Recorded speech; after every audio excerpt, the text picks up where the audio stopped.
पंचायत आज तक, जो कि उत्तर प्रदेश के मौजूदा चुनावी हालात पर हम करते हैं, उसको पेश करने के लिए एक बार फिर जो आखिरी सत्र उसका है, उसके लिए हम यहां पर इस समय मौजूद हैं। नमस्कार, मैं हूं श्वेता सिंह। उत्तर प्रदेश के मुख्यमंत्री योगी आदित्यनाथ हमारे साथ हैं और आज की तारीख अगर आप देखें तो 10 जनवरी, 2 महीने बाद जब मैं आपसे बात कर रही होंगी योगी जी, उस दिन यूपी का चुनावी टैली क्या कह रहा होगा? बीजेपी उस दिन 3/4 से अधिक सीट जीत करके प्रचंड बहुमत की सरकार बनाने की ओर अग्रसर हो रही होगी। पिछली बार भी आपको पता नहीं था कि आप मुख्यमंत्री बनने वाले हैं। उस समय एक ऐसी औचक घोषणा थी कि किसी को समझ नहीं आया था कि ये हो क्या गया है। इस बार हम समझ रहे हैं कि योगी आदित्यनाथ ही वो चेहरा है और उन्हीं के नाम पर चुनाव है और वही मुख्यमंत्री पद की शपथ लेंगे। देखिए, आज हमारा फोकस चुनाव पर है जी। ये लड़ाई बहुत स्पष्ट है। भारतीय जनता पार्टी राष्ट्रवाद, विकास और सुशासन के मुद्दे पर चुनावी मैदान में है।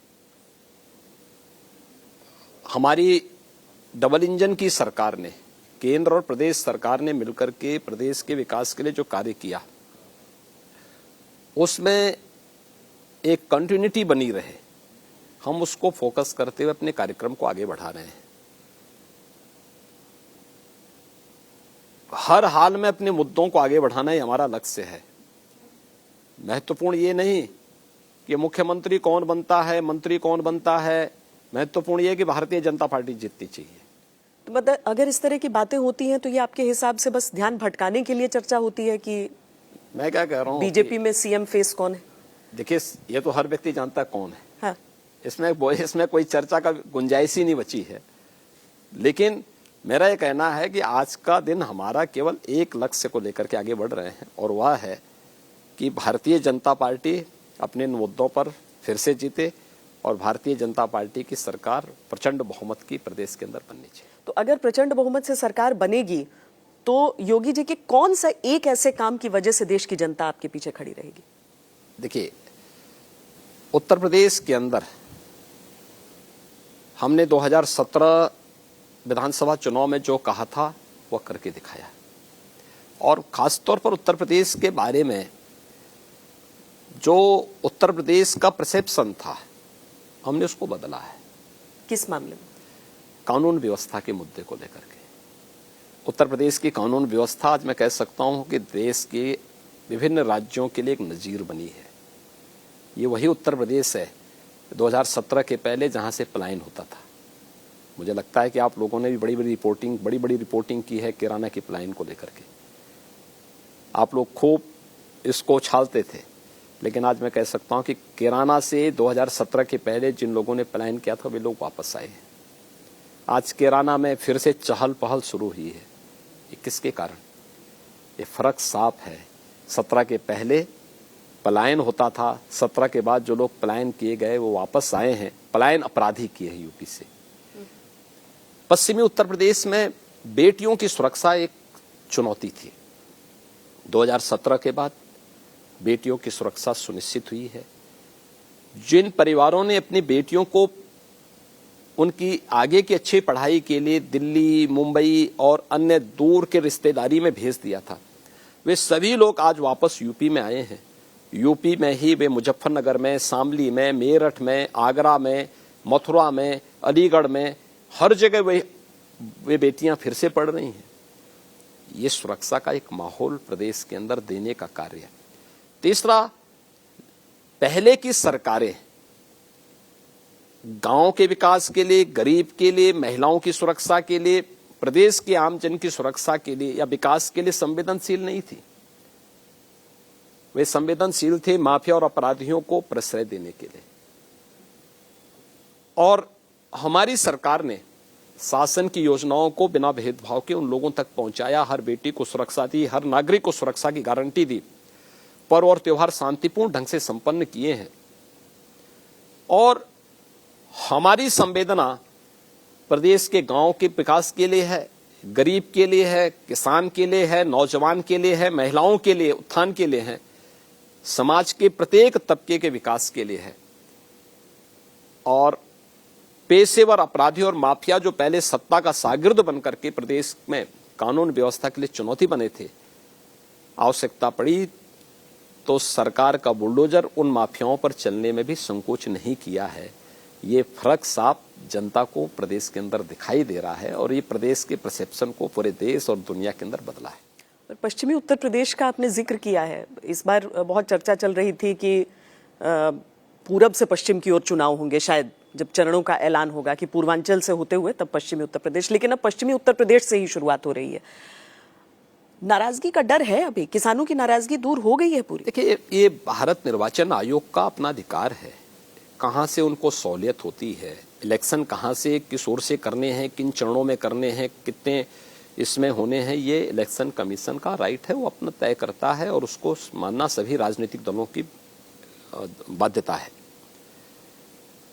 लेकिन भारतीय जनता पार्टी और प्रदेश के अंदर किसानों के उत्थान के लिए जो काम देश के अंदर प्रधानमंत्री मोदी जी के समय हुआ, इससे पहले कभी नहीं हुआ था, कभी नहीं हुआ।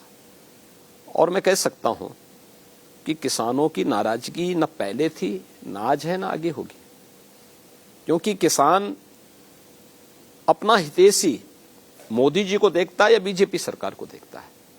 और जितना कार्य हुआ है, अब आश्चर्य करेंगे कि पिछली सरकारों के समय प्रोक्यूरमेंट की कोई पॉलिसी यूपी में नहीं थी कि जो हम एमएसपी का लाभ, लागत का 1.5 गुना दाम किसानों को दे रहे हैं, ये बीजेपी की सरकार में देना शुरू हुआ था, इससे पहले नहीं मिलता था। हमने देना शुरू किया, रिकॉर्ड मात्रा में खाद्यान्न उत्पादन कर रहा है यूपी, और ये वही यूपी है आज के दिन पर यूपी की पॉपुलेशन देश की कुल पॉपुलेशन की 16% है, लेकिन यूपी के अगर खाद्यान्न उत्पादन की उसको आप देखेंगे तो देश के अंदर 22% खाद्यान्न उत्पादन यूपी कर रहा है। किसान जो प्लान कर रहा था खेती से, आज वापस खेती की तरफ मुड़ा है। हम लोग इस दौरान लगभग 20 लाख हेक्टेयर लैंड, अधिक लैंड को सिंचाई की सुविधा उपलब्ध करवाए हैं। एमएसपी का लाभ डीबीटी के माध्यम से किसान के खाते में दिया है। गन्ना किसानों का जब 2017 में हम लोग आए थे तो उस समय 2010 से लेकर के 2017 तक गन्ना किसानों का गन्ना मूल्य का बकाया था। हम लोग 1,52,000 करोड़ रुपए का गन्ना मूल्य का भुगतान किसानों के खाते में किए। यानी किसानों के हितों के लिए जितना कार्य पिछले 5 वर्ष के अंदर हुआ है, 50 वर्ष में इतना काम नहीं हुआ है। पर गन्ना बेल्ट में ही समस्याएं आ रही है। कोई समस्या नहीं, हमने तो बंद चीनी मिलों को चलाया है। राकेश टिकैत जमकर प्रचार कर रहे हैं आप लोगों के खिलाफ। देखिए, वो तो पंचायत में भी प्रचार किए थे और पंचायत में भी किए थे, और पंचायत चुनाव में अपने स्वयं के घर की सीट नहीं बचा पाए थे। तो ये तो उनको आधार है, तो मैं क्या कर सकता हूँ। नहीं, कभी कभी ऐसा लगता है योगी जी कि देखिए, किसी पारंपरिक राजनीतिक पार्टी का काट निकालना आसान होता है, पर इन चुनावों में हम देख लें तो राकेश टिकैत ऐसा नहीं है कहीं से लड़ रहे हैं या किसी पार्टी से हैं, वैसी चीज नहीं है। क्या ऐसे व्यक्ति का काट निकालना ज्यादा मुश्किल होता है? आप देखिए, हमारे लिए, हम अपने मुद्दों पर चुनावी मैदान में हैं। हमारे लिए कोई ऐसा व्यक्ति जो जन विश्वास पर कभी खरा नहीं उतरा हो, जिसकी विश्वसनीयता कभी भी हमेशा संदिग्ध रही हो, वह इस चुनावी उसमें कोई मायने नहीं रखता है। हमारे लिए, हम जनता जनार्दन के लिए प्रतिबद्ध हैं, किसी ऐसे व्यक्ति के लिए नहीं जो हर जगह अपनी सौदेबाजी कर रहा हो। हम उसके लिए प्रतिबद्ध नहीं हैं, ये कोई भी व्यक्ति हो। हमारे राजनीति में कुछ सुनिश्चित मूल्य और सिद्धांत हैं। हमने राष्ट्रवाद के इतर नहीं जाना है तो हम नहीं गए। हमें सुरक्षा सुनिश्चित करनी थी तो हमने उसको सुनिश्चित किया। पर आपका विरोधी है कौन फिर? किससे लड़ रहे हैं आप यहाँ पर? कौन सबसे बड़ा खतरा है आपके लिए? जो चुनाव में हमारे सामने आएगा, समाजवादी पार्टी। मैं क्या कहूँ, सभी लोग आएंगे हमारे खिलाफ। तो 2019 में सबसे बड़ा गठबंधन बना था। मुझे लगता है उस समय संभवतः एक इंटरव्यू में आप ही ने पूछा था कि अब तो महागठबंधन आ गया, क्या करेंगे? तो मैंने तब भी कहा था, मैंने कहा चुनाव का परिणाम आने दीजिए, गठबंधन चारों का निश्चित होगा। और चुनाव के बाद मैंने तब भी कहा था कि बुआ और बबुआ एक दूसरे को कोसेंगे। हुआ क्या था? परिणाम क्या आया था? आप लोग तब भी कहते थे सपा दूसरे नंबर पर रहेगी या नंबर 1 पर रहेगी, यही बोलते थे ना। लेकिन हुआ क्या? नंबर 2 पे बुआ आ गई बबुआ को उन्होंने ही दबा दिया, उनके हाथी ने कुचल दिया। तो अब तो उनके पास ये भी नहीं बचा है। विश्वसनीयता, राजनीति में विश्वसनीयता होती है। उत्तर प्रदेश की राजनीति का एक ट्रेंड आप थोड़ा देखें, 2014, 2017, 2019,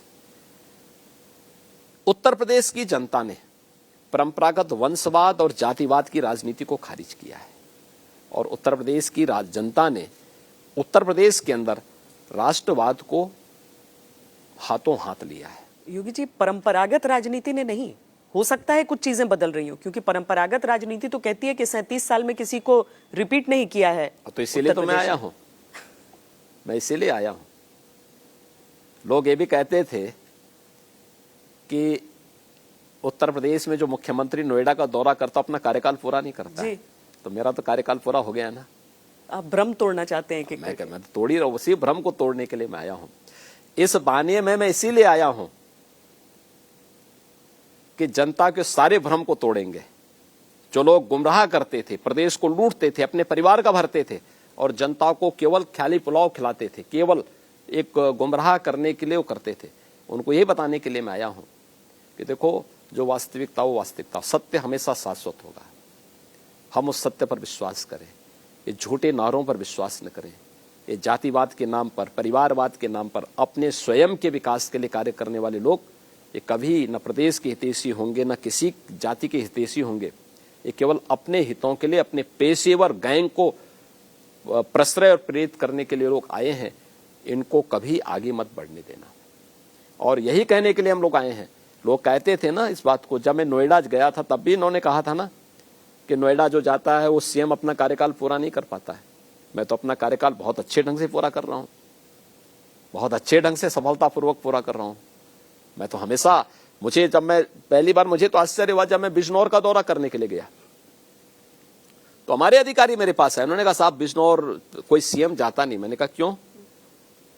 कहा साहब ये माना जाता है कि जो सीएम वहां जाता है कार्यकाल पूरा नहीं होता। तो मैंने कहा मैं जरूर जाऊंगा। फिर नोएडा की बात आई तो मेरे पास तो और भी, यानी कई जगहों से फोन आया, कहा कि नोएडा के बारे में ये धारणा है, आप रह सकते हैं, कोई दिक्कत नहीं, आप उसको अगर मानते हो। तो मैंने कहा भी नहीं, अगर है तो मैं जरूर जाऊंगा, क्योंकि मैं इस बात को मानता हूं कि व्यक्ति का जन्म ही शाश्वत नहीं है, अस्थायी नहीं। व्यक्ति ने जन्म लिया, उसको मरना एक दिन, ये तय है। जब जीवन अस्थायी नहीं है, कुर्सी किसी की अस्थायी नहीं होती, और हम जनता के भविष्य के साथ खिलवाड़ करके अपनी कुर्सी को बचाएंगे, ये नहीं हो सकता। हमारे लिए जनता जनार्दन के रूप में लोकतंत्र में है, उसकी सेवा करेंगे, उसके हितों के लिए कार्य करेंगे। कुर्सी रहे न रहे इसकी परवाह नहीं करना है। और इसीलिए आपने देखा होगा, बिना किसी रुके, बिना किसी झुके, बिना किसी डिगे, बिना किसी डिगे हमने काम किया है, काम कर रहे हैं, काम कर रहे हैं। देखिए 15 जनवरी तक तो अभी रैलियां नहीं होनी है, लेकिन जब तक हो रही थी, अभी अखिलेश यादव की रैली में भी बहुत लोग आ रहे थे, बहुत भीड़ आ रही थी। भीड़ क्यों नहीं आ रही थी? देखिए, उनकी एक भीड़ को आप 10 जगह दिखा रहे थे, एक भीड़ को दिखा रहे थे, और बीजेपी के भीड़ के विजुअल्स को नहीं दिखा रहे थे। उनकी भीड़ में 8 से 10 हजार की भीड़ होती थी, बीजेपी की भीड़ में 2 लाख से लेके 4 लाख तक की भीड़ होती थी। अंतर यही था। यही डिफरेंस आपको चुनाव के दौरान भी दिखाई देगा। उनके गठबंधन अच्छे हुए इस बार, उन्होंने सोच समझकर, जैसे आरएलडी के साथ, मैंने कहा ना, आरएलडी उनके साथ पिछले समय भी था। 19 में सपा भी थी, बसपा थी, आरएलडी थी, कांग्रेस भी थी, और समाजवादी जो ये आपका जो है, आपका भारत समाज पार्टी भी थी, मोदी वर्सेस ऑल था, सभी लोग था ना। 2019 में तो सभी एक तरफ थे।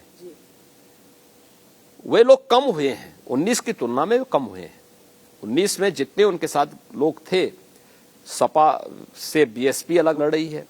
2019 में कांग्रेस उनके साथ थी, आज कांग्रेस उनसे अलग लड़ रही है। तो अंतर क्या होता है? अंतर क्या पड़ा है? कोई फर्क नहीं पड़ा है।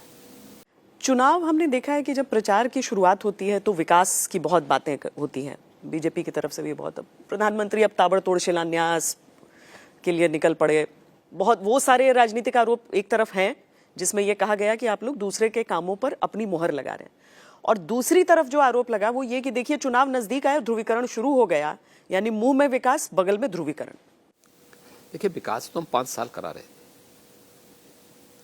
अब मुझे बताइए 2020 में कौन चुनाव था, जब राम जन्मभूमि भव्य मंदिर के निर्माण का शिलान्यास हुआ था, और तब तो आप ही मेरा संभवतः इंटरव्यू लेने के लिए अयोध्या में थी। तब तो कोई चुनाव नहीं थे, चुनाव तो 22 में था। तब कोई चुनाव था क्या? 2018 में प्रधानमंत्री जी ने काशी विश्वनाथ धाम का शिलान्यास किया था, तब कोई चुनाव था क्या? जल जीवन मिशन का शुभारंभ 2018 में प्रधानमंत्री जी ने किया, तब कोई चुनाव था क्या?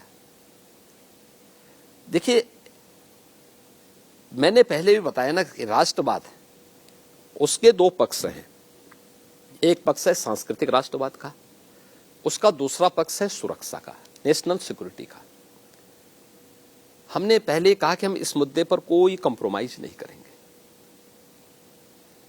देखिए, अगर ये देश 1947 में देश की आजादी के बाद सांस्कृतिक राष्ट्रवाद के जिस अभियान का शुभारंभ लौह पुरुष सरदार वल्लभ भाई पटेल जी ने किया था, कांग्रेस ने उससे पीछे हट करके मुस्लिम तुष्टीकरण को नहीं अपनाया होता ना, इस देश में बहुत सारी समस्याएं नहीं होती। या आतंकवाद नहीं होता, नक्सलवाद नहीं होता, अलगाववाद नहीं होता, ये कुछ नहीं होता। भाई, एक देश है तो एक देश को एक व्यवस्था से, एक विधान से संचालित किया जाना चाहिए। धारा 370 की आवश्यकता नहीं थी। यानी एक तरफ कांग्रेस सोमनाथ मंदिर का विरोध करती है और दूसरी तरफ कश्मीर में धारा 370 लागू करती है। ये दोहरा चरित्र इन लोगों का था। एक तरफ आज कहते हैं साहब हम भी राम के भक्त हैं, और दूसरी तरफ 2005 में जब सरकार थी कांग्रेस की, यूपीए सरकार की, गठबंधन की सरकार थी, सपा बसपा दोनों इनको बिन मांगे समर्थन कर रहे थे। तब ये कहते थे, सुप्रीम कोर्ट में एफिडेविट दाखिल करते थे, कहते थे कि साहब राम और कृष्ण तो हुए ही नहीं, ये मिथक हैं। कुछ भी संकोच नहीं हुआ। एक तरफ राम भक्तों पर गोली चलाते थे और दूसरी तरफ आतंकवादियों के खिलाफ दायर मुकदमों को वापस भी लेते थे। ये सपा बसपा इन सबका तो यही कैरेक्टर है। तो क्या इन मुद्दों पे बोलना सांप्रदायिकता तो नहीं हो सकती? अयोध्या में राम मंदिर बनना, काशी में काशी विश्वनाथ धाम का बनना, मथुरा, बरसाना, वृंदावन के समग्र विकास की कार्य योजना को लाना, या प्रयागराज कुंभ होना, मां बिंदुवासिनी के धाम को भव्य स्वरूप प्रदान करना, ये कहां से सांप्रदायिकता है? नहीं, मैं ध्रुवीकरण की बात कर रही हूं। ध्रुवीकरण कहां से हो रहा है? 80% और 20%। हाँ, ये तो 80 बनाम 20 तो है ही। ये चुनाव 80 बनाम 20 जाएगा। और मैंने आपको पहले कहा कि चुनाव होंगे तो आप रिजल्ट दो, 10 मार्च को आने दीजिए। एक तरफ भारतीय जनता पार्टी होगी जो 3/4 से अधिक सीटों को पा करके प्रचंड बहुमत की सरकार बना रही होगी, दूसरी तरफ कांग्रेस, सपा, बसपा ये सभी दल होंगे जो 20% की लड़ाई के लिए माथापच्ची कर रहे हैं। तो ये 20% कौन है? ये 20% वे लोग हैं जो राम जन्मभूमि का विरोध करते हैं, काशी विश्वनाथ धाम का विरोध करते हैं, मथुरा वृंदावन के भव्य स्वरूप का विरोध करते हैं। ये 20% वे लोग हैं जो जिनकी पीड़ा माफियाओं के साथ में है, जिनकी पीड़ा पेशेवर अपराधियों के साथ में है, जिनकी संवेदना पेशेवर आतंकवादियों के साथ में है, ये वही लोग हैं। आपने कहा था हिंदू विरोधियों को मोदी योगी पसंद नहीं है, मैं अपनी गर्दन भी काट कर रख दूं तो भी वो मुझ पर यकीन नहीं करेंगे। मैं सही बोल रहा हूं? आप एक खास समुदाय की बात नहीं कर मैं रहे? किसी खास समुदाय की बात नहीं कर रहा। जो हिंदू विरोधी हो और राष्ट्र विरोधी है। क्या इस 20% में वो ब्राह्मण भी हैं जो कहा जा रहा है आपसे नाराज है? मुझसे कोई नाराज नहीं है। ब्राह्मण समाज का प्रबुद्ध वर्ग है, समाज को मार्गदर्शक है, और समाज का मार्गदर्शक राम जन्मभूमि मंदिर निर्माण से क्या ब्राह्मण नाराज होगा? काशी विश्वनाथ धाम का भव्य निर्माण होने से क्या ब्राह्मण नाराज होगा? गरीब कन्याओं की शादी हो रही है, क्या इससे ब्राह्मण नाराज होगा? 15 करोड़ लोगों को फ्री में अन्न मिल रहा है, क्या इससे ब्राह्मण नाराज होगा? ये बातें वे लोग करते हैं जिनके पास कोई मुद्दा नहीं है। नहीं, वो ये बात कहते हुए ये जिक्र भी करते हैं कि क्या इसी वजह से केंद्रीय मंत्री के ऊपर कोई कार्रवाई नहीं हुई अजय मिश्र टेनी के खिलाफ कि ब्राह्मण और ज्यादा नाराज ना हो जाएं। देखिए, हमें एक बात को ध्यान में रखना होगा कि सरकार ने लखीमपुर के मामले में जो कार्रवाई की है, नियमानुसार कार्रवाई की है और कार्रवाई करने में कोई संकोच भी नहीं किया। लेकिन जो व्यक्ति मौके पे मौजूद नहीं, आप उसको जबरदस्ती कैसे अपराधी बना देंगे? और फिर इस पूरे मामले की मॉनिटरिंग स्वयं माननीय उच्चतम न्यायालय कर रहा है। इसमें राज्य सरकार की भी अब भूमिका नहीं है। माननीय उच्चतम न्यायालय स्वयं इसकी समीक्षा कर रहा है। जब माननीय उच्चतम न्यायालय स्वयं देख रहा है इन सारी चीजों को, तो आप किसी मामले को निष्कर्ष पर पहुंचने के पहले ही जबरदस्ती सूली पे किसी को टांगना चाहते हैं, तो ये तो नहीं हो सकता। एजेंसियां तो वही काम करेगी जो मेरिट पे होगा, और जो काम अब तक मेरिट पे हुआ वही उन्होंने किया। पहली बार ऐसा होगा कि, या यूं कहूं कि पहला बड़ा चुनाव है राम मंदिर निर्माण शुरुआत होने के बाद। इस समय क्या ऐसा लगता है कि एक बड़ा मुद्दा जिस पर हर चुनाव में भारतीय जनता पार्टी की तरफ से एक वादा किया जाता था, वो मुद्दा चला गया है, या फिर ये? देखिए, हमने मुद्दा कभी नहीं कहा। हमने तो हमेशा ये कहा कि देखिए, हम जो कहेंगे वो करेंगे। हमने 2017 में जो कहा वो करके दिखाया, 14 में जो कहा वो करके दिखाया, 2019 में जो कहा मोदी जी ने वो करके दिखाया, और हम फिर जो कहेंगे वो करके दिखाएंगे। हमने जो कहा था वो करके दिखाया, फिर जो कहेंगे वो करके दिखाएंगे। और भारतीय जनता पार्टी राष्ट्रीय सुरक्षा की दृष्टि से, सुशासन की दृष्टि से और विकास की योजनाओं के माध्यम से रोजगार सृजन, नौजवानों के हितों के लिए भारतीय जनता पार्टी आवश्यक है। तो राम जी भी स्वप्न में आकर कुछ कहते हैं क्या? हाँ, क्यों नहीं, हमारे स्वप्न में तो आएंगे। मेरे स्वप्न में नहीं आएंगे तो किसके स्वप्न में आएंगे? और मैं जरूर देखता हूं कि भगवान राम का आशीर्वाद हम पर है, भगवान कृष्ण का भी आशीर्वाद हम पर है। पर सपने में वो आते हैं अखिलेश जी के। अखिलेश जी को तो कोसने के लिए जाएंगे भगवान कृष्ण। बोलेंगे कि वे कैसे निकम्मे थे कि सरकार बनाने का पूरा अवसर दिया, एक बार नहीं चर बार दिया, और एक बार तो फुल मेजोरिटी की सरकार देती थी। सबसे पहला दंगा उसी मथुरा से इन्होंने कोसी कला से शुरू किया था। प्रदेश में पहले दंगे की शुरुआत कहां से होती है? इनकी सरकार बनने के ठीक 1 महीने के बाद पहला दंगा होता है, यानी 1 महीने के अंदर ही शुरू होता है कोसी कला से।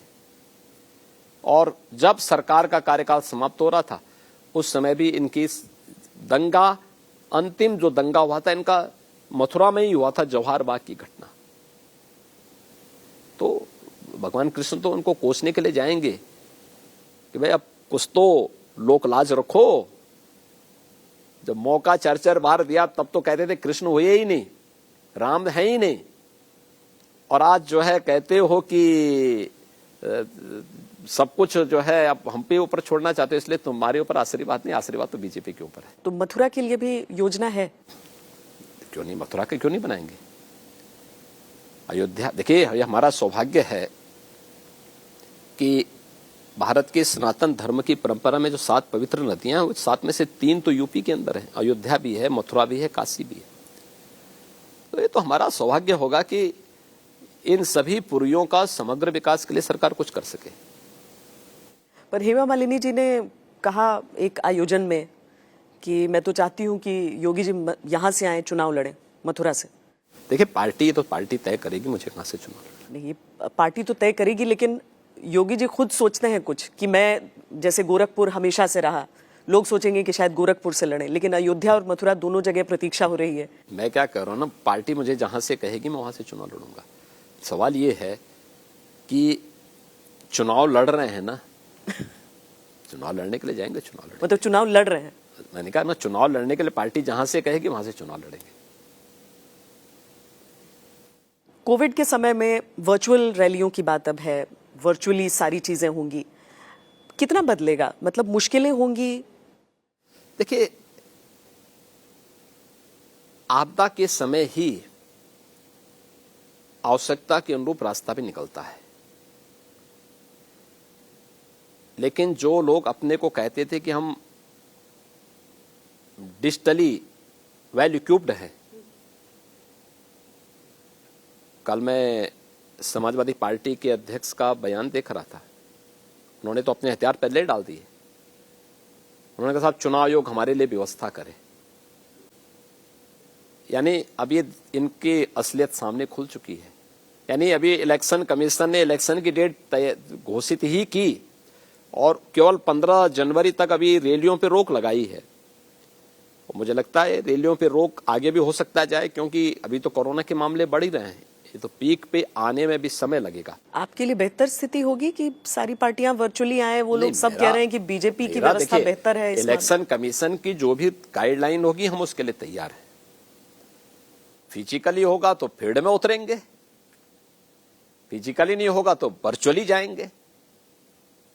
पर क्या सोशल मीडिया पर, चूंकि बीच में एक ऐसा दौर भी आया था जब टूल किट की बात बहुत होती थी और वो जुड़ी हुई थी सोशल मीडिया से ही, और उसमें अगर भारतीय जनता पार्टी आवाज उठाती कि देखो टूल किट का इस्तेमाल हो रहा है, यानी कि सामने जो भी व्यक्ति खड़ा है वो ज्यादा मजबूती से उस चीज का इस्तेमाल कर रहा है, कहीं पर यह लगता है कि मुश्किलें ज्यादा आ सकती हैं, उल्टा ही पड़ सकता है कहीं?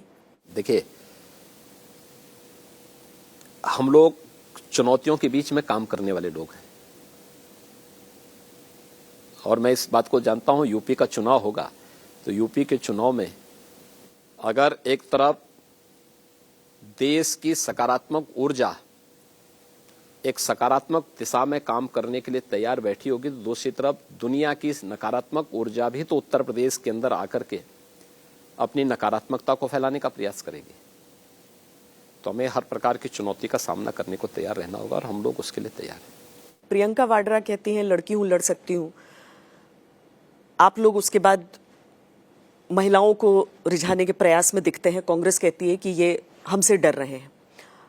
वो 40% महिलाओं को कह रही हैं कि सीटें देंगी, इस बार चुनाव लड़ने के लिए टिकट देंगी। उनको कैंडिडेट ही नहीं मिलेंगे तो कहां से देंगे? कैंडिडेट इसलिए नहीं मिलेंगे कि महिलाएं नहीं है या नहीं, कांग्रेस की तो टिकट पर? कांग्रेस के टिकट पे कोई जाएगा? मुझे एक बात बताइए, आईसीयू में पड़े हुए किसी व्यक्ति से अगर आप कहेंगे कि उसे मैराथन दौड़ना है, क्या वो दौड़ पाएगा? और कांग्रेस की असलियत तो सबके सामने आ रही है। क्या क्या नजारे पेश कर रहे हैं लोग। प्रधानमंत्री जी तक की सुरक्षा के साथ खिलवाड़ कर रहे हैं। और कितना बेशर्मीपूर्ण बयान है पंजाब के मुख्यमंत्री का कि पीएम की सुरक्षा की ब्रीफिंग वह प्रियंका वाड्रा से कर रही है। ये क्या तरीका है? आप संवैधानिक पद पर बैठ करके पूरी व्यवस्था की ध्वजियां उड़ा रहे हैं। क्या नजीर प्रस्तुत करना चाहती है कांग्रेस देश के अंदर? आपको यकीन है जो हुआ साजिशन हुआ? हाँ, मेरा मानना है कांग्रेस इस बात की अभ्यस्त है, इस प्रकार की साजिश की अभ्यस्त है। कब ने इसने साजिश किया है? ये देश के खिलाफ साजिश करने वाली पार्टी है, गरीबों के खिलाफ साजिश करने वाली पार्टी है, देश में आतंकवाद, अलगाववाद और वर्ग संघर्ष को बढ़ाने वाली पार्टी है। क्या उम्मीद आप इससे कर सकते हैं? पर कांग्रेस कह रही है कि पंजाब में तो कुछ होना नहीं है बीजेपी का, जो कुछ हुआ है वो इसीलिए हुआ है ताकि यूपी में एक सिंपैथी वेव मिल पाए। देखिए, ये तो 10 मार्च को चुनाव परिणाम बता देंगे।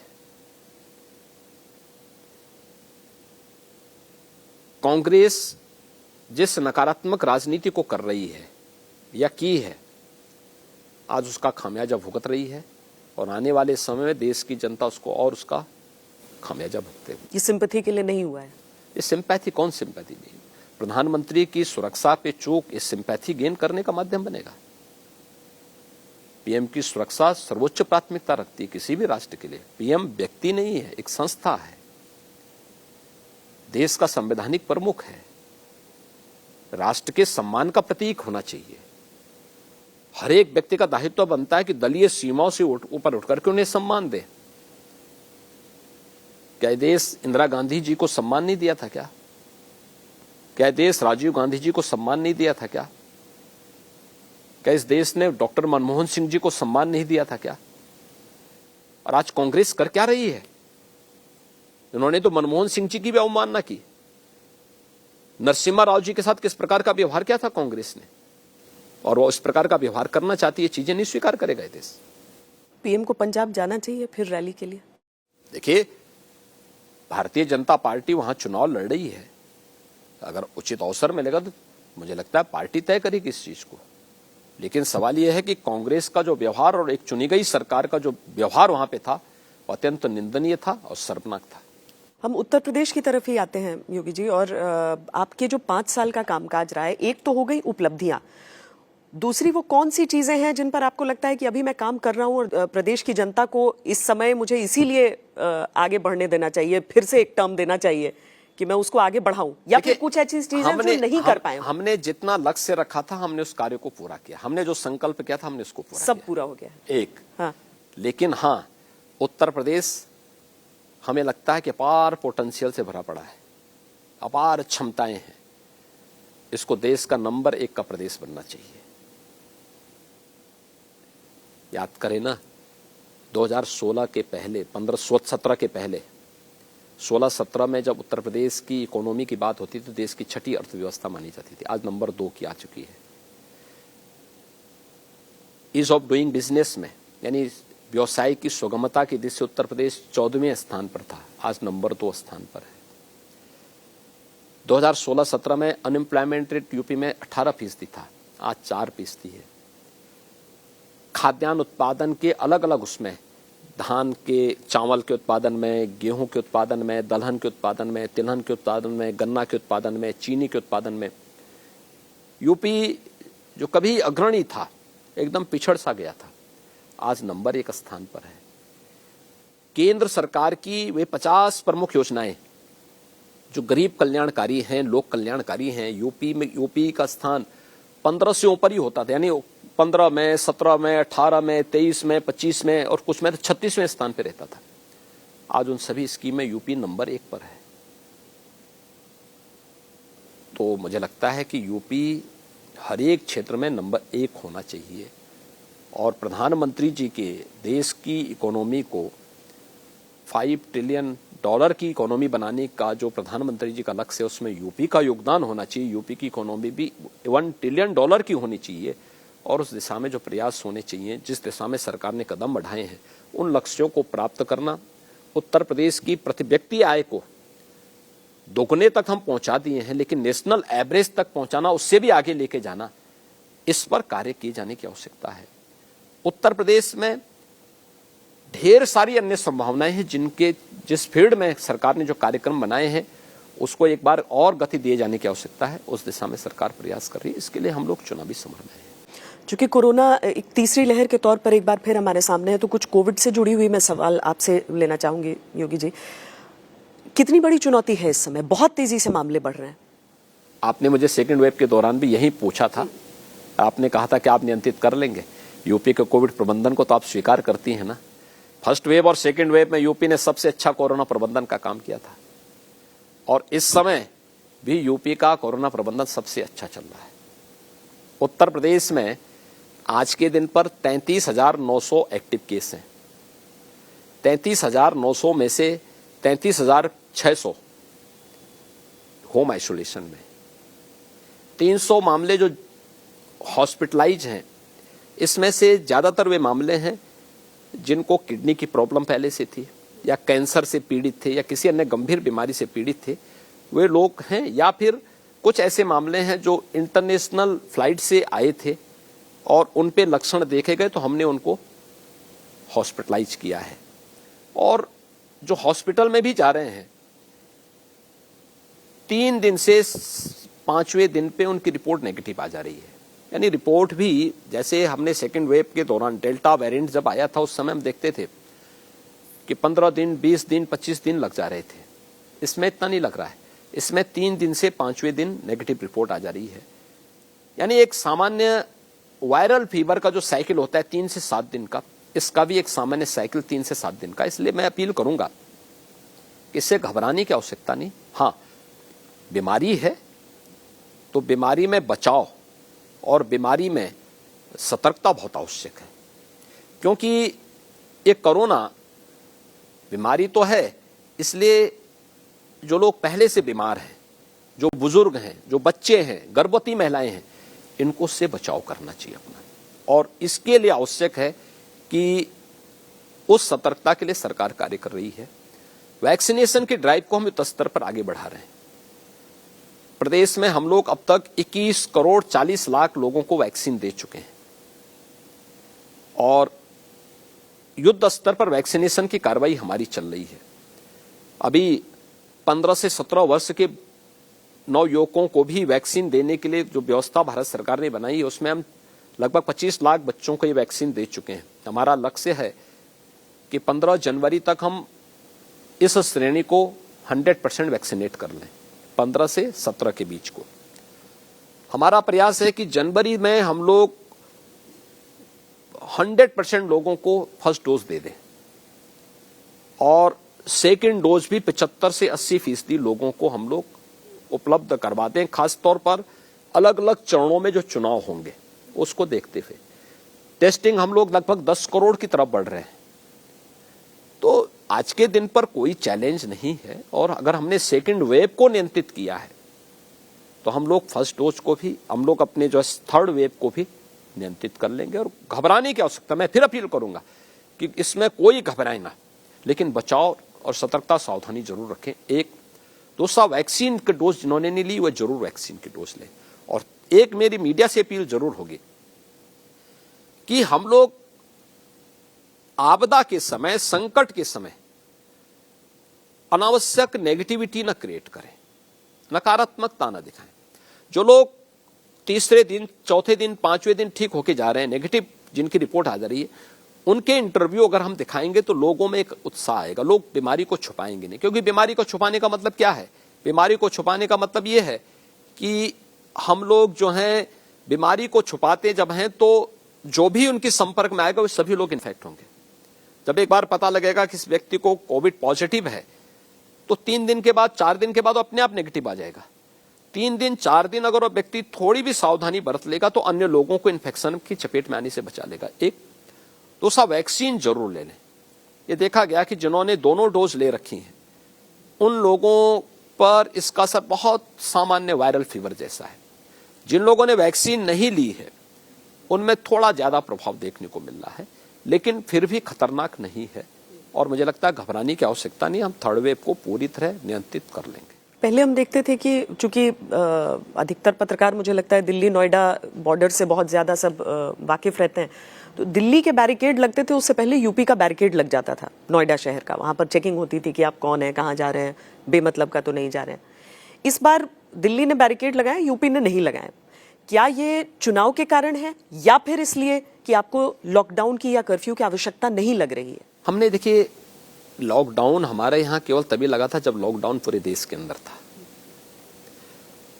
नहीं योगी जी, कड़ाई तो जितनी यूपी ने की, जिस तरीके से नोएडा में आपका वीकेंड कर्फ्यू हो जाता था, दिल्ली नहीं रहता था, इस बार वो चीज नहीं नजर आ रही है। क्या आपको कर्फ्यू की आवश्यकता नहीं लग रही? देखिए, है क्या कि हमने सेकेंड वेव के दौरान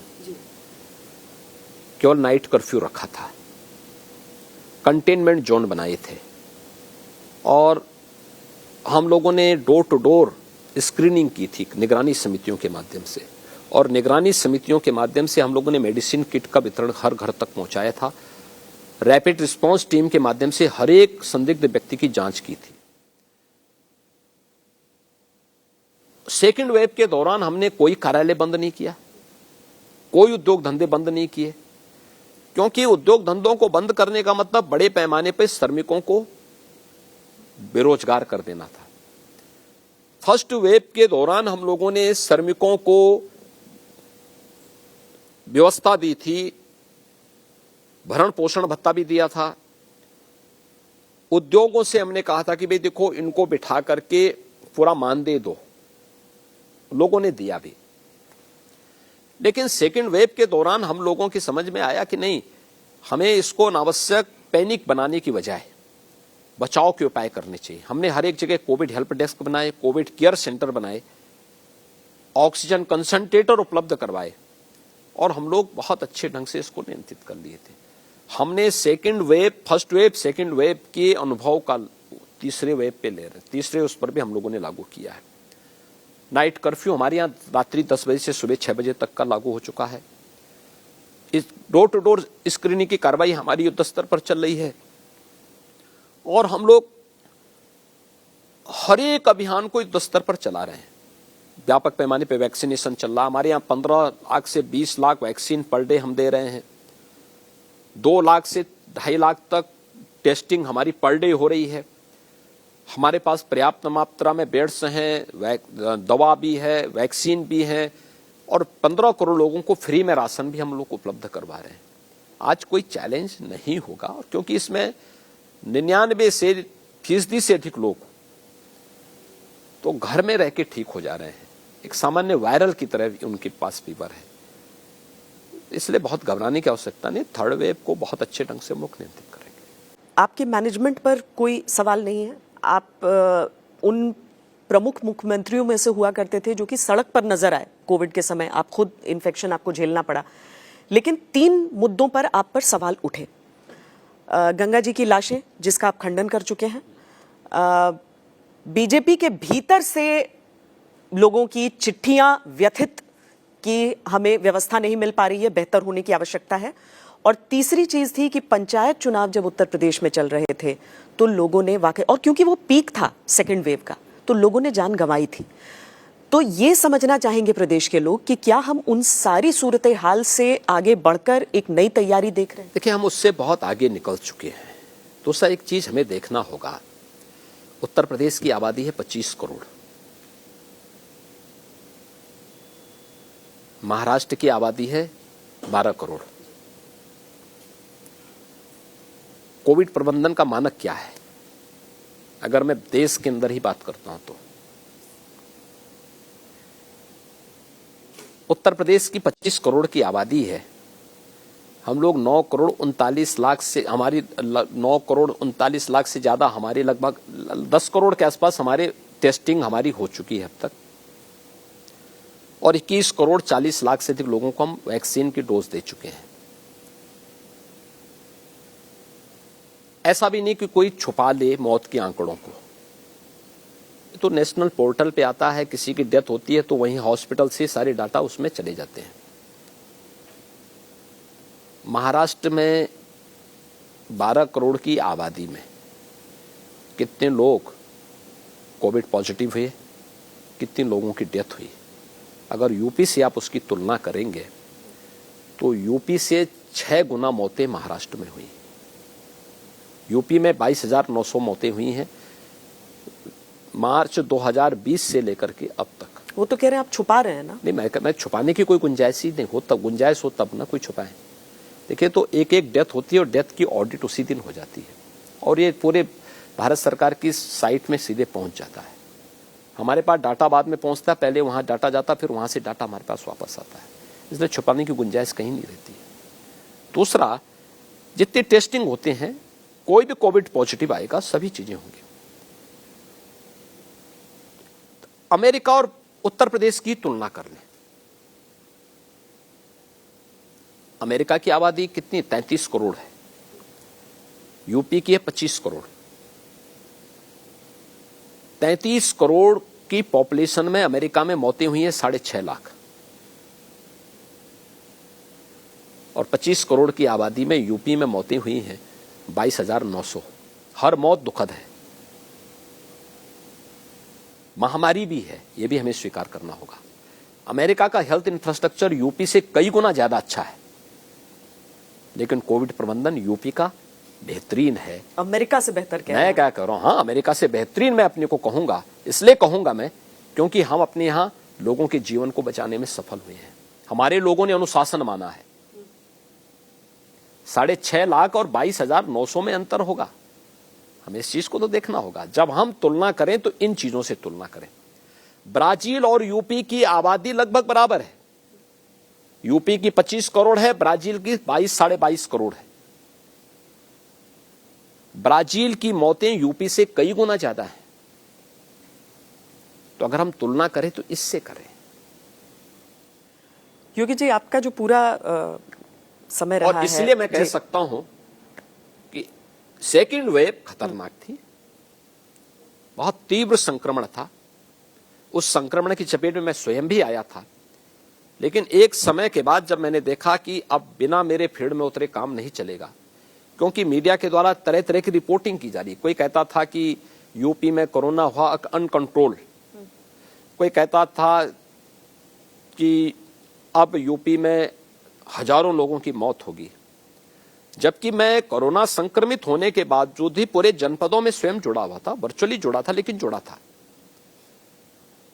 और मुझे आश्चर्य होता था उस रिपोर्टिंग पे, लेकिन उस सब के बावजूद जब मुझे लगा कि नहीं अब मुझे फील्ड में उतरना ही चाहिए, तो जैसे जिस दिन मेरी रिपोर्ट नेगेटिव आई मैं उसी दिन फील्ड में उतर गया था और मैं एक एक जनपद में गया और मैंने देखा कि जितनी रिपोर्टिंग है वो सच्चाई नहीं थी। सच्चाई ये थी कि कोविड हमारे कंट्रोल में आ चुका था, हमारी निगरानी समितियां एक्टिव होकर के काम कर रही थी। कोई कहता था गांव में अब कोरोना फैला, सर सब हर जगह सुरक्षित था। हाँ, ऑक्सीजन की डिमांड बहुत बढ़ गई थी। जो सामान्य दिनों में यूपी में 300 मीट्रिक टन ऑक्सीजन की डिमांड होती थी, वो बढ़ करके 1100 तक पहुंच गया था। लेकिन हम आभारी हैं भारत सरकार के और प्रधानमंत्री जी के, जिन्होंने उस समय एयरफोर्स के विमान हमें उपलब्ध कराए, स्पेशल ऑक्सीजन स्पेशल ट्रेन उन्होंने चलाई और हम लोगों ने एक सप्ताह के अंदर इसको नियंत्रित भी किया, हर एक व्यक्ति को उपलब्ध कराया। दिल्ली जैसी क्राइसिस यूपी में नहीं थी और दिल्ली के पेशेंट को हमें यूपी के अंदर गौतम बुद्ध नगर में, गाजियाबाद में, हापुड़ में, मेरठ में और सहारनपुर, मुजफ्फरनगर में उपचार कराना पड़ा था। मुरादाबाद में भी हम देखते थे आधे पेशेंट दिल्ली के थे। ये मानवता के खिलाफ जो कोरोना आया था, इस कोरोना के खिलाफ मानवता की लड़ाई को लड़ना था, इसलिए हमने किसी को नहीं किया। हमने कहा कोई भी आ सकता है, हमारे पेशेंट दिल्ली जाते हैं, दिल्ली के अगर यहाँ आ रहे हैं तो कौन बात है, सबको भर्ती करो, सबको उपचार की सुविधा। चलिए हम अंत की ओर बढ़ते हैं इंटरव्यू के। योगी जी, 5 साल जो आपके बीते हैं, आपने हालांकि आपका पूरा जीवन ही ले लें तो ऐसा नहीं है कि कोई योजनाबद्ध तरीके से ऐसे जी सकता है। एक व्यक्ति जिसका पिंडदान होकर जो सन्यासी हो चुका हो, लेकिन गोरखपुर की सीट से भी लड़ते हुए अपने तीसरे कार्यकाल में पार्लियामेंट में फूट फूट कर रो देता है क्योंकि उसे कानून व्यवस्था बेहतर चाहिए वहां पर। आज 5 साल मुख्यमंत्री के तौर पर आपके बीते हैं, कैसा बीता है ये समय? अनिश्चित या अच्छा लगा आपको कि मैं भी? देखिए, निश्चिंत होकर के अपने ध्येय निष्ठा के साथ उस कार्यक्रम के साथ हमने सत्ता, देखिए फर्क फिर साफ है, सत्ता हमारे लिए सेवा का साधन था और मुझे इस बात पर गौरव की अनुभूति होती कि हमारे सन्यास का पहला धर्म होता है सेवा। जब मैंने सन्यास लिया था, मेरे गुरुजी ने कहा था क्या तुम सेवा के किस काम को चुनोगे? मैंने कहा मैं गौ सेवा का काम चुनूंगा। उन्होंने कहा गौ सेवा के साथ साथ यहाँ पे भंडारा चलता है, मंदिर में लंगर चलता है दोपहर में, शाम को। उन्होंने कहा उसकी व्यवस्था भी तुम देखो और याद रखना बिना भेदभाव के हर व्यक्ति पंगत में आके भोजन पाले, दाल चावल रोटी सब्जी सब कोई भी आ जाए उसको मिल जाए और तुम्हें इस चीज को देखना है। मैंने दोनों व्यवस्थाएं संभाली और मैं उस समय उसके साथ जुड़ करके मैं उस चीज को महसूस करता था। गौ सेवा भी करता था, गौ सेवा में देखता था साफ सफाई की व्यवस्था ठीक है कि नहीं है, बस वहां पे गौशाला में वहां पे चारा समय पे आया कि नहीं आया, हरा चारा है कि नहीं है, चौकर है कि नहीं है, गुड़ की व्यवस्था मार्केट से खरीदते थे तो मैंने मंदिर के ही कृषि फार्म में गुड़ बनाना शुरू किया। मैंने कहा भी नहीं भाई यहाँ बनाओ, शुद्ध गुड़ आएगा। हमने सारी व्यवस्थाएं की, उसकी व्यवस्था ठीक कराई। चारा वहां कम होता था, कम पड़ जाता था, तो मैंने बड़े बड़े बोसोला बनाए मंदिर के कृषि फार्म में और बोसा इकट्ठा करवाता था मैं अप्रैल में कि भाई पूरा बोसा इकट्ठा कराओ। 1 रुपया में उस समय बोसा पड़ता था और जब ऑफ सीजन में वही बोसा 15 रुपये 16 रुपये किलो पड़ता था, तो हमारे सस्ते में सारा काम चलता था। और मैंने वही फिर वो छोटा सा काम मेरा वहां था, वहां पे अन्न वितरण का जो कार्यक्रम चलता था, भोजन का कार्यक्रम चलता था। 1200-1500 लोग तब भी भोजन वहां नियमित रूप से एक समय पाते थे। तो मैं साल भर के लिए पहले से व्यवस्था करवाता था। मुझे इतना कुंटल चावल लगेगा, इतना कुंटल गेहूं लगेगा, इतना कुंटल दाल लगेगा, इतना कुंटल चीनी लगेगा, इतना कुंटल तिलहन लगेगा, इतना कुंटल घी लगेगा। ये सब मैं पहले से 1 साल की प्लानिंग बना के चलता था। उस पर उसके स्टोरेज की व्यवस्था रखता था, खराब ना होने पाए। पर्व और त्योहारों के लिए विशेष व्यवस्थाएं, ये सब पहले से मैं करता था। तो मैंने एक दिन अपने गुरुजी से पूछा, मैंने कहा आपने मुझे इस पे क्यों लगाया? अन्न योजना से पहले भी चलता था, उन्होंने कहा नहीं, देखो क्वालिटी देखना, दूसरा कोई भेदभाव न हो किसी के साथ, ये भी देखना। तीसरा, ये सेवा का कार्य है। क्योंकि तुम्हें इसके बाद आगे जिस उधर जाना है उस उधर के लिए मैं ये रास्ता तैयार करा रहा हूं तुम्हारा।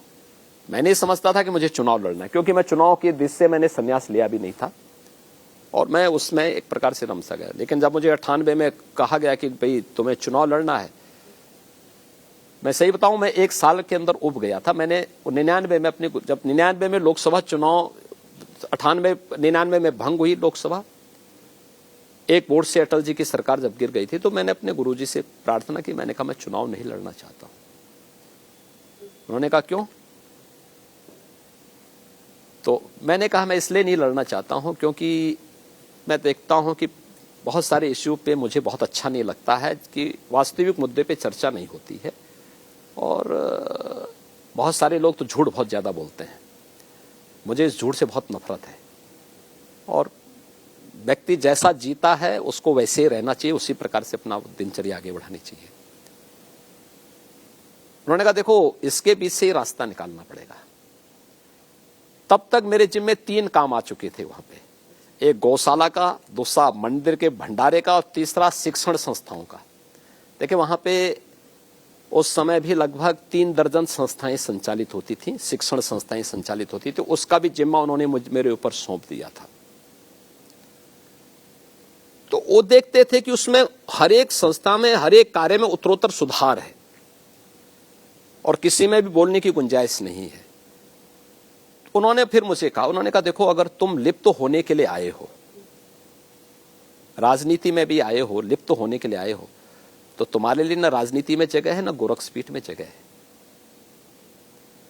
अगर निर्लिप्त भाव के साथ कार्य कर सकते हो तो तुम जैसे गोरक्षपीठ में काम कर रहे हो वैसे तुम्हें राजनीति में भी काम कर लेना चाहिए, बिना किसी हिचक के, बिना किसी डिगे, बिना किसी झुके, बिना किसी रुके अपना काम करो।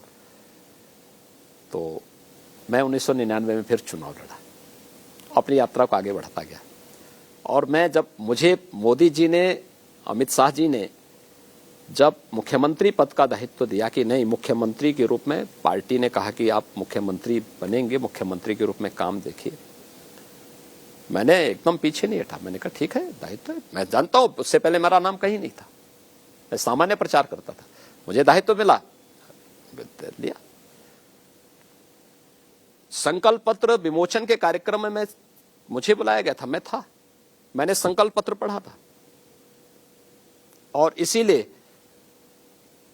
जैसे शपथ लेने के बाद मैं प्रधानमंत्री जी का मार्गदर्शन लिया, माननीय अमित शाह जी का मार्गदर्शन लिया और उसके बाद मैं फिर लेने के बाद आया, मैंने यहां पे हर एक विभाग का प्रेजेंटेशन शुरू कर दिया और प्रेजेंटेशन के साथ ही यानी किसी को पता ही नहीं कानो कान, लेकिन उनको सबको, जिन विभागों का मैं प्रेजेंटेशन लेता था उनको उसी समय लक्ष्य दे देता था कि हमारा संकल्प पत्र ये है। मैं ये नहीं बोलता था हमारा संकल्प पत्र है, मैं कहता था भाई इसको हमें यहां तक लेके जाना है, पहले साल में ये, दूसरे में ये, तीसरे में ये। हमने सबको काम उसी दौरान सौंप दिए और यही परिणाम है कि आज हम लोग 43 लाख गरीबों को जब मकान दे दिए हैं ना, 2 करोड़ 61 लाख गरीबों के जब शौचालय बन गए हैं, आज जब यूपी की बेटियां बेधड़क सड़कों पे निकलती हैं, उत्तर प्रदेश पुलिस में, आप आश्चर्य करेंगे, आपके लिए महत्वपूर्ण डाटा हो सकता है, 1947 से 2017 70 वर्षों में उत्तर प्रदेश पुलिस फोर्स में जितनी पुलिस महिला कार्मिक थी, आज उससे 3 गुना ज्यादा है। आप देख सकते हैं, अंतर देख सकते हैं, फर्क क्या आया है। 3 गुना ज्यादा महिला पुलिस कर्मी और अधिकारी आज के दिन पर हैं। ये सभी पिछले 5 वर्षों के दौरान आई है। ऐसे ही महिला शिक्षकों की, उसमें हमने हो हल्ला नहीं किया, लेकिन साइलेंटली उस कार्य को किया जो महिलाओं को उसका अधिकार, उसको सम्मान देना चाहिए था। आज इसलिए मिशन शक्ति का कार्यक्रम यूपी में बहुत प्रमुखता के साथ आगे बढ़ रहा है। तो मैं तो इस बात को मानता हूं कि मैंने अपने संन्यास को भी सार्थक किया है कि सेवा के उस कार्यक्रम को, क्योंकि मेरा सेवा का कार्यक्रम, गरीब का मकान बन गया, मेरा संन्यास का धर्म है ये। तो 300 पार का ही टारगेट अभी भी रखा हुआ है या 325 प्लस हम लोग सीटें पाएंगे? 325 प्लस एकदम पाएंगे। बहुत बहुत धन्यवाद योगी जी, हमसे धन्यवाद बातचीत जी, करने के लिए। नमस्ते।